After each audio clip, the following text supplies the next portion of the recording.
рӯзи дуюми мусобиқаи ҷудои Grand Slam 2020 дар Дюсселдорф 4 варзишгари тоҷик дар вазнҳои 73 ва 81 килограмм вориди майдони рақобат гардиданд. натиҷаи нерӯсанҷиҳои онҳо дар гузориши Абдунасим Сатторов. нахустин нафаре ки аз миёни варзишгарони тоҷик дар дуюмин рӯз ба майдон баромад дар вазни 73 килограмм Беҳрӯзи Хоҷазода буд ки бо Цент Очир цок ба атар нерӯ санҷид. ин ду нафар бо ҳам чандин бор қувва озмуда усулҳои ҳамдигарро хуб омӯхтаанд. бинобар ин дар вақти асосии нерӯсанҷӣ ҳеҷ кадом ғолиб наомада, танҳо яктои танбеҳ насибашон шуд. цок ба атар ки ҷоизадори Гранд-слами Париж шуда буд, дар Голден скор зидди усулеро то охир анҷом дода имтиёзи тиллои Вазариро касб намуд ва Беҳрӯзро аз идомаи рақобат маҳрум намуд.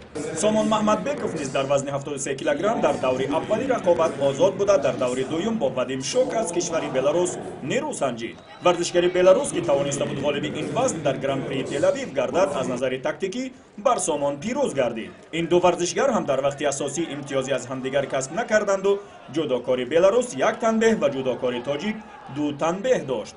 дар вақти ҷудо шуда барои имтиёзи тиллоӣ Сомон Маҳмадбеков бо дарёфти сеюмин танбеҳаш имкони касби нишонҳои Гранд-слами Дюсселдорфро аз даст дод.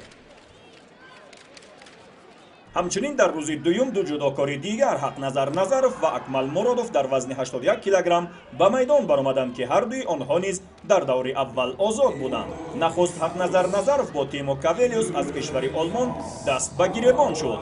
Тимо Кавелиус бо як имтиёзи Вазари Ҳақназарро шикаст дод. ҳамин тавр танҳо ҷудокори тоҷик ки тавонист аз ҳарифи худ имтиёз ситонад, Акмал Муродов буд ки дар ниҳоят ӯ ҳам натавонист пирӯз шавад. Акмал Муродов нахуст аз Владимир Золоев аз Қирғизистон бо иҷрои усуле як имтиёзи Вазари гирифта пешсаф шуд. аммо таҷрибаи Золоев дар бозиҳои Осиёӣ, чемпионати Осиё ва Гран-при Тошканд ки дар ҳамаи онҳо яктои нишони биринҷӣ касб кардааст, боис гардид ӯ дар нимаҳои вақти асосӣ бо иҷрои зидди усул ҳарифи тоҷикашро ба тахтаи пушт бизанад.